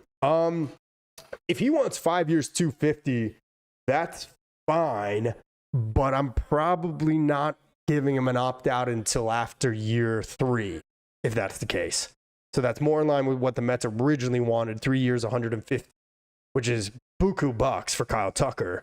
But at that point, I'm pulling the old Bronx tail move, locking the door and saying, now you can't leave. Like, you got to stay at least 3 years for us to make that type of commitment. Maybe there's the inverse of that, where the Mets don't want him to stay. So maybe they do still give him the opt-out after year 2. I don't know. But maybe that is it. He just wants more money. $50 million already for Kyle Tucker is pretty expensive, if you ask me. Great player. I don't know if he's worth 50, but on a shorter term deal, I'm definitely more open to the idea. And again, I give the Mets credit for noticing the opportunity presented to them, trying to take advantage of this market right now. Whether it happens or works out or not, we don't know, but I think it is a sound offer from the Mets and very creative of them, and we'll see if it gets done. Let's see. James McCorn think he's just waiting like we all are. Yeah, I think so too with Steve Cohen. Mark Rapp, what is up? Just let Bonilla play lefty. You're paying him anyway. Oh my God. Bobby, get out there. Get a glove. Oh my gosh. No, he's too busy playing poker or cards with Ricky Henderson in the clubhouse. You guys remember that story, right? I think it was 1999 with the Mets playoff hopes on the line. Him and Ricky Henderson playing down in the clubhouse in the middle of a game. Oh my gosh, this franchise, guys. It is what has given me all this gray hair. Someone asked me earlier, is this natural or are they highlights? They're natural, and it's from the Mets. And a lot from the Jets and some from the Knicks, too. Okay? That's where all the gray hair came from. Let's see. Christopher Oreo says, can you explain how the trade with the Guardians affects the international free agent money and the 2 kids they are in on? The player that the Mets got today, the most important one, to me at least, is Wandy Acejin. Wandy Acejin was originally committed to the Yankees on what was, I think, a $3.2, maybe $2.9 million deal. For whatever reason, Wandy Acejin decided to opt out of his verbal agreement with them and then turn around and commit to the Mets, where the Mets gave him this figure of, I think it was $3.6 million. The Mets did not have that in their accounting. They did not expect that because he was already committed to the Yankees. But when that opportunity came about, they needed to acquire more money because they still had players that they had commitments with that they still wanted to sign this international free agent period. So the Mets acquired this international free agent money for one of the left-handers in their system. He was their 22nd ranked prospect. I think his name was Gomez. I could be wrong. Don't quote me on that. And so they got that extra money so that they were able to give it to Acejin, who by many accounts is the top, or at least worst, second or third ranked international free agent in this year's pool, and still be able to fulfill the commitments that they had with their other players that they had already given verbal offers to. So hopefully that all made sense, but the Mets did need to acquire some more money if they wanted to still sign Acejin and the other guys, and by trading that guy to Cleveland from their system today, they were able to get that extra money and sign everybody that they had agreements with. So hopefully that does make sense. Let's see. We got a couple more, and then, like I said, we're going to take this quick break. I give Mookie some water. He's laying down now, but I feel so bad. I mean, I just gave him a walk like 2 hours ago. He should be okay, but I'm going to give him a little bit of water, make sure he's okay. Let's see. Barry Federich, Mookie the dog, better than Stearns. I wish he'd come over here and get on camera. He's a handsome boy, I got to tell you, but he's a little camera shy sometimes.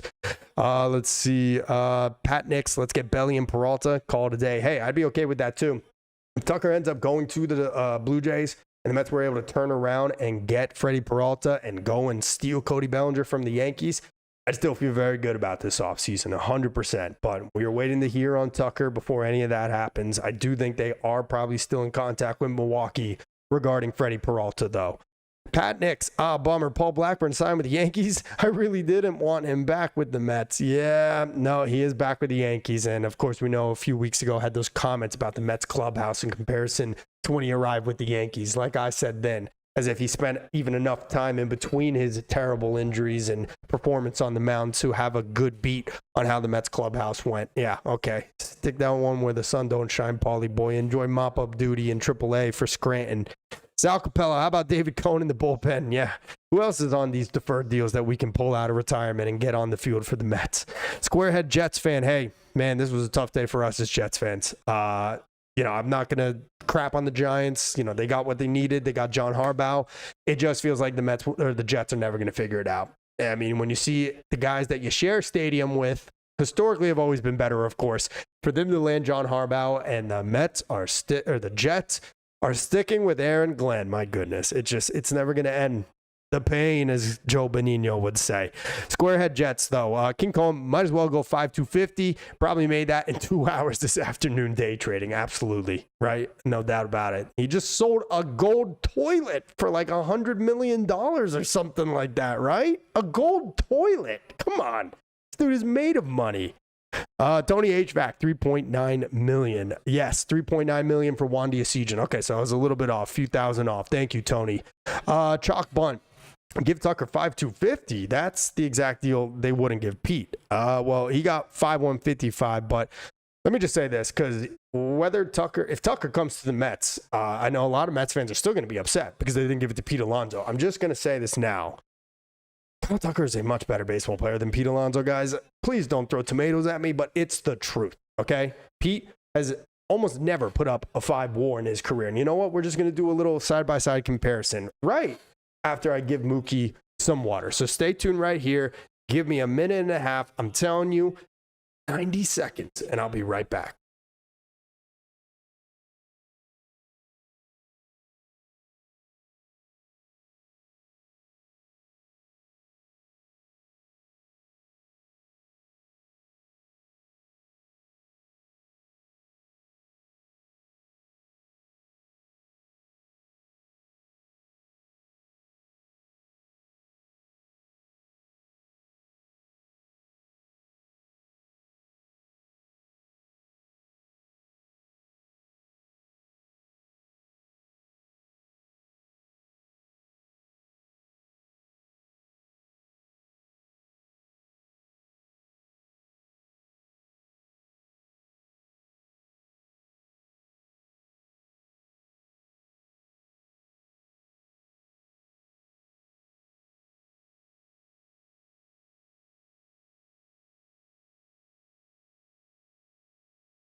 All right, we are back. That was under 90 seconds, right? Come on, look at me.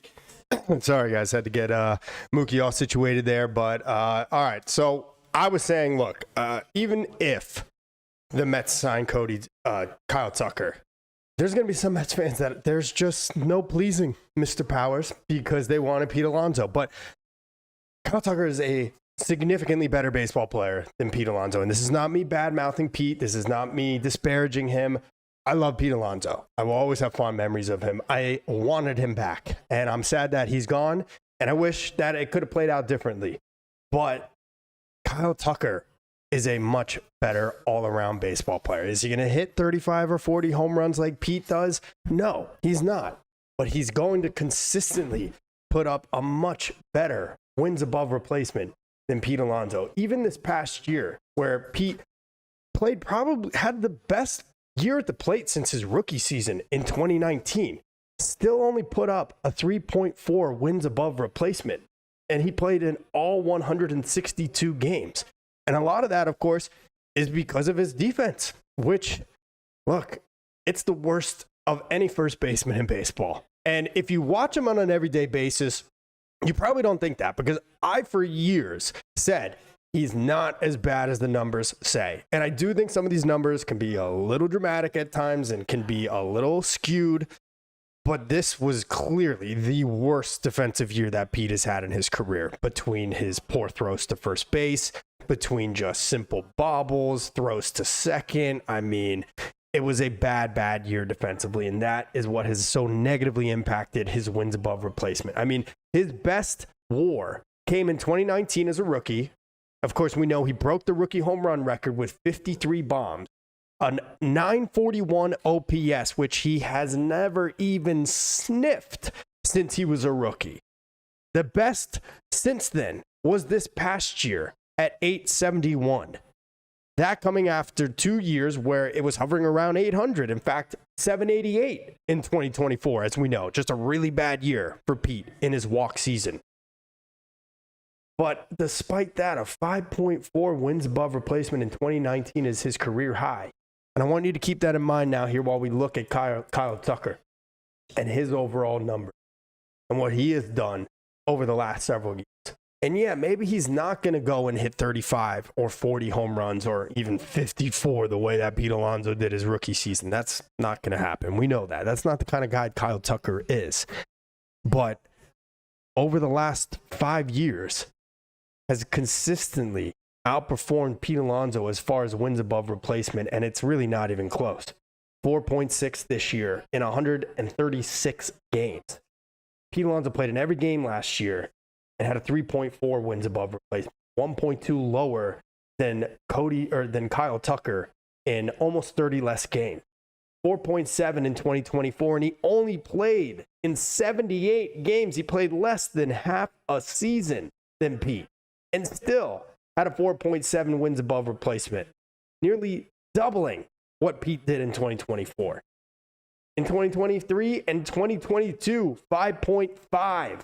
Still higher even than Pete's best year as a rookie in 2019 at 5.4. So this is not me to crap on Pete Alonso and say that I'm not going to miss him, because I am. And I wish he was a Met. In a perfect world, we'd have Pete at first base still. We'd still maybe be signing Kyle Tucker or maybe going for Cody Bellinger. But that is not the world we live in. Pete is gone. And I think Kyle Tucker makes this lineup one of the top 3 in the National League if the Mets can also get some development from some of their younger guys. I will give you that caveat. But the same would have been true with Pete. And I think they're better with Tucker's bat than they are with Pete's bat in this lineup. So, all right, let me go to the chat. I probably just missed a whole bunch. New Jose Reyes tweet. Okay, what's up? What did Jose say? Oh, boy. Is this happening, guys? Is this happening right now? Let's see. Jose. Why don't I follow Jose? Something big coming. Ooh. Oh, boy. It could be coming, guys. Oh, my gosh. Jose. I don't know. I just got to tweet something about it. Oh, boy. Okay, you know what? Oh, I'm not mentally prepared for this. this is getting real, guys. I mean, you wouldn't have Steve Cohen tweet what he tweeted. You wouldn't have Jose Reyes tweet what he just tweeted. Something is there, and the smoke. I'm seeing the smoke. That's what I should have said. I'm going to just say it again. I'm seeing the smoke now. At Steve Cohen. What a weird world we live in. Like, what am I doing? Why am I tweeting? What even is a tweet? So stupid, but here we go. All right, guys, what do you think? I'm going to ask you right now. Let's see if I could do this. I'm not super talented at multitasking. I'm going to try my best, but let's see if I can start a poll here. Where will, no, I'm going to say actually, will Kyle Tucker sign with the Mets? Yes, no, poll started now. Drop your votes in the poll. I want to hear from you guys. I said at the very beginning of this stream, I feel like it is not very likely at this point, just because of how long it has taken. I felt like the longer it takes, the less likely it is that he is coming here. But now here within the last 40 minutes or so, and we have been going for an hour and a half now, but we have gotten Steve Cohen's tweet saying, let me know when you see smoke. A little ominous, a little ambiguous, I guess is the word. I forgot the other word I used before. Now Jose Reyes saying something big coming. And we know Jose Reyes is still very much in the Mets world. They just did a little ding on him for his memorabilia at home. So, all right, we shall see. Very Danny, as much as it pains me to hear, I trust you when you say Tucker is better than Pete. Oh, I know. I love Pete, but Tucker's a superior hitter. He is a superior all-around baseball player. He's a better base runner. He can steal bases. He's a better defender. He is better at the plate hitting, better eye. Doesn't have better power, I'll give you that. But it's not all about home runs necessarily. So let's see. Who else we got in here? Give Mookie some espresso, Sal Capella says. Okay, James McCoy, comparing this type of money for Pete when it's Tucker is flat out dumb. Nowhere near the same caliber of players. Exactly. Jimmy James, I'd gladly take a dump in a cold toilet. Jose Mirando says, Tucker to the Mets is a mistake. Ooh, all right. Let me know why you think that, Jose. I want to hear why you say so. Aiden Zizzo, I would not take Cohen's tweet too seriously. Probably does not know either. I don't know. I mean, after this Jose Reyes tweet now, I'm starting to believe a little bit. Not a great thing if you're, a Mets fan, because I've believed many times and been spurned and burned by this franchise. So we shall see. Sal Capello, Carlos Baerga tweet anything? I don't know. I don't even know if Baerga's got a Twitter. Let's see who else is here. Joseph Estevez, Jose Reyes. There we go. John Harbaugh. Oh, Harbaugh. I don't know how to say his last name. I really don't care. John Harbaugh. It's Harbaugh, isn't it? Yeah, whatever. Harbaugh. He's not my coach. I don't care.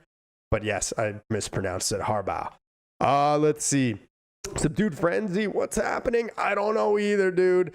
Broke Shaver, we have lost way more than we will gain, even if Tucker signs with us. This goes a long way toward making it up. It gives you 2 more wins than what we got out of Pete Alonso last year, so that immediately is an upgrade. It's not 1-to-1 because he's not playing first base. Jorge Polanco really put up pretty similar profile to what Pete did, honestly. It's not going to be the same 40 home run bat, but he had a higher OPS, or an OPS right around there, but higher than Nimmo's last year. So if you look at it that way, yeah, they're playing inverse positions, but Polanco had a higher OPS last year than Nimmo. He's going to play first. And Tucker had a higher WAR than Pete Alonso did last year, but he'll just simply be in left field. I mean, math is mathing to me.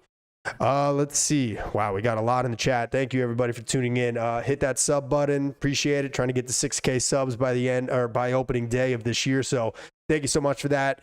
Hit that like button too. Really appreciate y'all. Daily Mets content and anything else having to do with Major League Baseball all winter long. This is your place to tune in, and this will be the place when Kyle Tucker makes his announcement one way or the other. We're going to pop off of Jose Reyes' tweet because just want to see if anybody else has something coming up, but this is getting more and more interesting by the second. So let's see. Phil DeLuca, what is up, Phil? Good to see you, man. Thank you for tuning in, Phil. Always popping in the chat. Thank you so much. Let's see. True Mets talk. Tucker is better than Pete. Not even a question. That, I mean, From your lips to God's ears, man. 100%. I'm with you there, bro. Took the words right out of my mouth.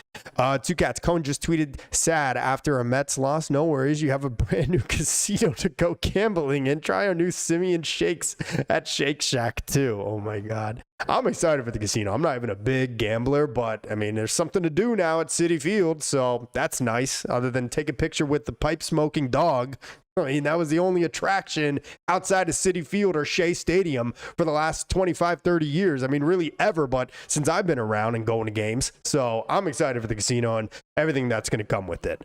And I don't think that is Cohen's priority or focus, or he was simply using the Mets as some fans were suggesting this offseason. I mean, we have been really on our rocker, or off our rocker, I guess is the expression, this entire winter as Mets fans. A select group of even more so than others.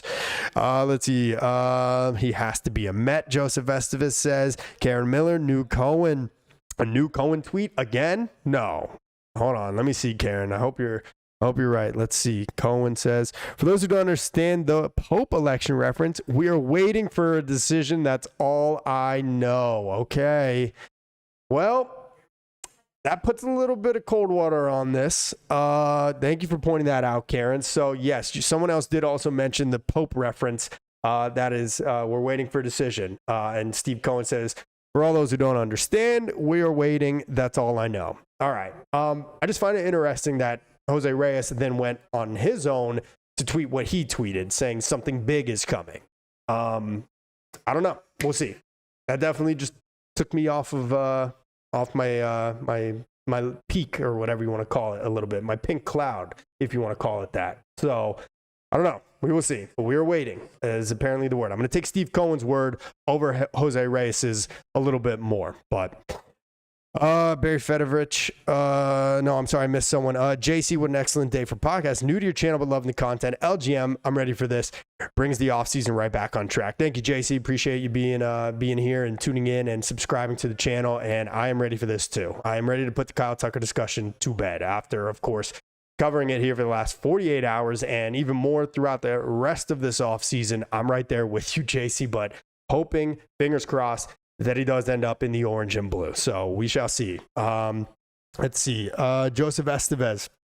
Pete's never been consistent with average. Yeah, well, that has definitely been something that has hindered Pete over the years. It's been up and down. We know a lot of people have decidedly said that batting average does not matter anymore. So I think a lot of people in front offices to a degree feel that way as well. But Kyle Tucker has consistently carried a pretty good batting average. I think like career 270 or something like that, 273 career batting average. This was the lowest since 2022 when he was with the Astros. This past season, though, with the Cubs, 266. Before that, 289. And the year before that, 284 with Houston. So he's never hit over 300. He hit 294 in 2021, but it's that OPS, man. 408, or I'm sorry, 993 his final year with the Astros, 886 in 2023. 2022 was obviously a down year, 808, but 917 the year before that.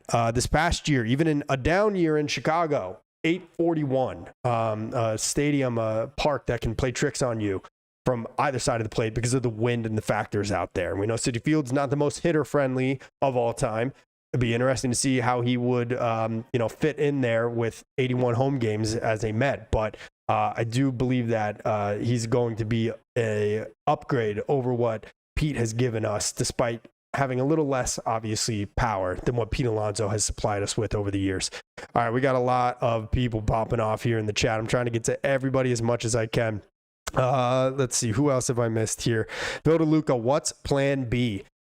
I don't know, man. And like I have said, not sure that going back to Cody Bellinger is even an option at this point. I don't know. It sounds like it's the Yankees and Bellinger just trying to iron things out, and the Yankees aren't budging, and neither is Bellinger or Scott Boras. I don't know if the Mets could swoop in on that, but we've already heard the Mets are not trying to go past 4 or 5 years, and really not even 5, and he wants 7. So I don't know that there's a plan B that we all love. Maybe it is Austin Hayes. Maybe it's trading for Luis Robert Jr. to be the everyday center fielder, and then you're hoping Carson Bench can, immediately debut from opening day and live up to the hype. But I don't love that plan whatsoever. Not a great plan B to me at all. But that is why they usually call it a plan B, right? It's not your most optimal way of going about things. Let's see. Joseph Estevez, Polanco with Lindor, and Soto is just going to mesh way better. We'll see. I don't know too much about Polanco, to be honest with you. I know his stats, but personality-wise, really don't have a beat on him. But hopefully, I mean, it can't be any worse than it was last year. My guys, Mets. Where are you? Oh, I missed it. Sorry, man. The broken Chester, that poor dog. What dog? Oh, yeah, that one that has to smoke the pipe outside of Citi Field. That's terrible. And there's been a lot of animal activists that I think have shut that down. So hopefully that's not going on anymore. It's obviously not lit with real tobacco, but just having to sit there all day in the hot summer heat of New York, yeah, like that was always kind of annoying to have to see. Steve Cohen just tweeted, doesn't know anything. Yep, exactly. And we're looking at Kyle Tucker's numbers here right now, so I'll get off of that. We'll go back to Twitter just to make sure we stay up to date on everything.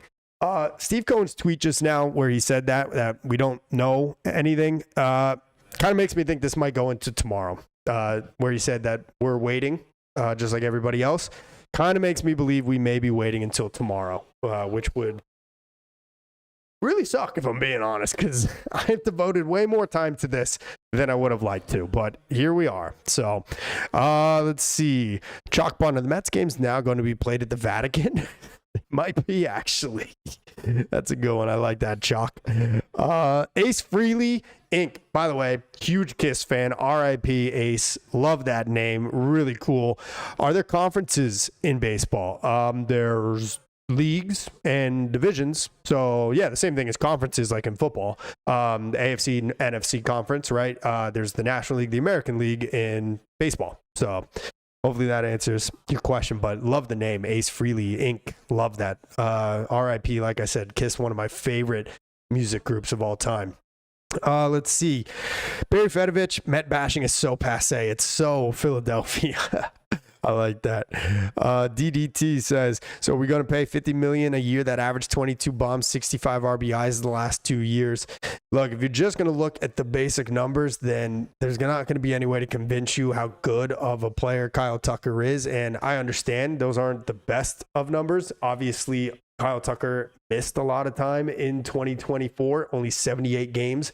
In 2025, missed 20-something games, or about 20 games, 24 games, 28 I don't know. I can't do math.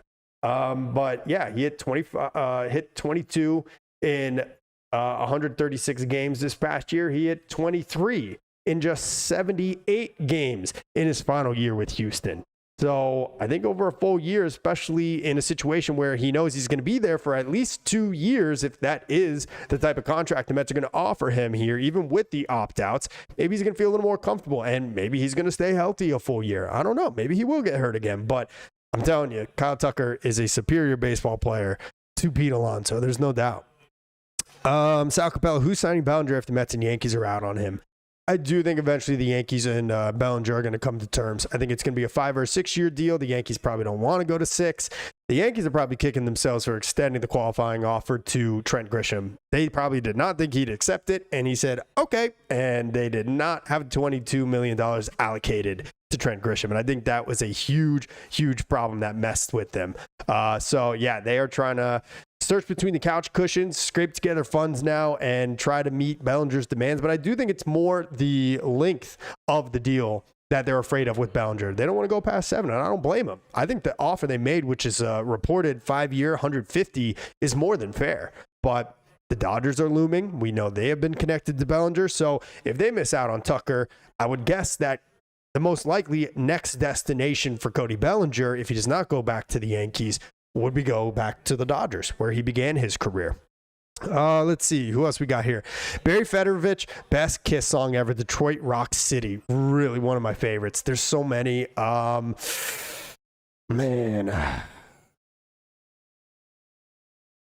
don't know. It's tough to pick one, man. It's like picking a favorite kid. Man, I don't know.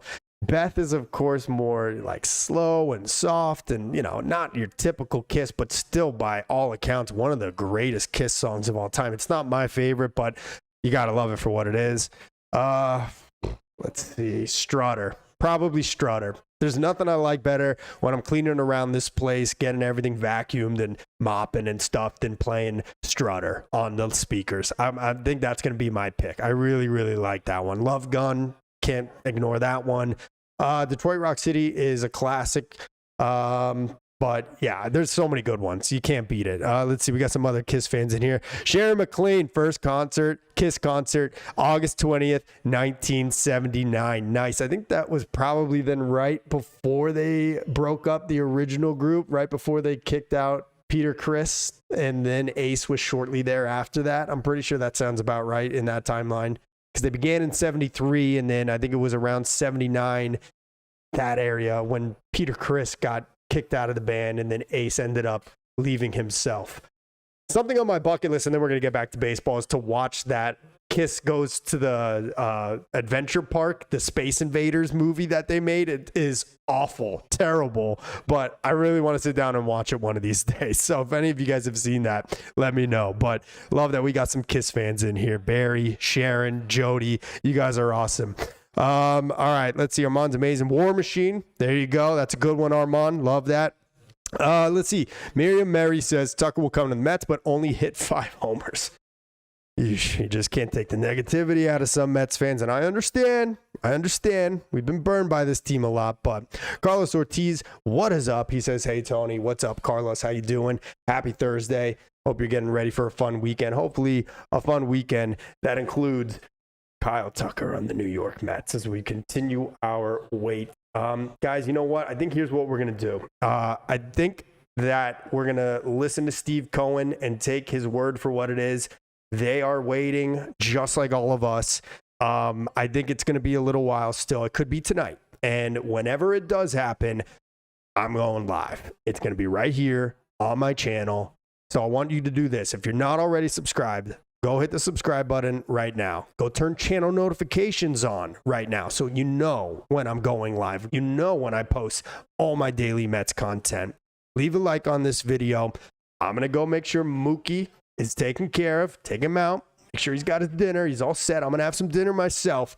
And we're going to come back, and let's hope that it's to Kyle Tucker signing with the Mets. Whenever that happens, whether it's tonight at midnight, whether it's tomorrow morning at 7 a.m., this will be your place to come tune in. So thank you so much for everybody hopping in the chat, watching the stream, all the great feedback I've been getting from you guys. You are all awesome. I really, really appreciate it. So we're going to take a break here for right now, but keep it tuned here and make sure you come back when the Mets sign Tucker or he goes elsewhere, because this is where we will break it all down. But we're going to take this break right now. Until later, though, I'm Tony Metro. Stay true to the orange and blue.